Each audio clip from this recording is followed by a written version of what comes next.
I am teaching landscape design and construction, and we're going to be learning basic horticulture principles, basic design principles, and landscape construction and design.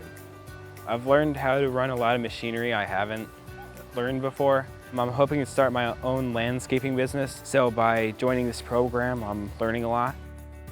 We're offering real-world work experience with hands-on learning, using materials and techniques that are relevant to the field today. My favorite part is being able to go outside and use the machinery and weed and talk with friends and work. The kids are able to build these projects themselves, able to plant the plants, prune the plants, build the patios, and use all the equipment necessary to do so.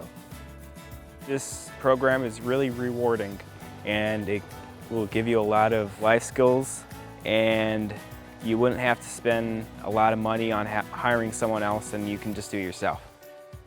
Students should consider this field because it does foster creativity. We get to work outside every day, even in the wintertime. We're working in the greenhouse. But just the overall variety in the industry. You very rarely get a same day. Could be working on hardscapes to irrigation or cutting grass one day, mulching and planting. The variety is just endless, and that's personally what I love about it.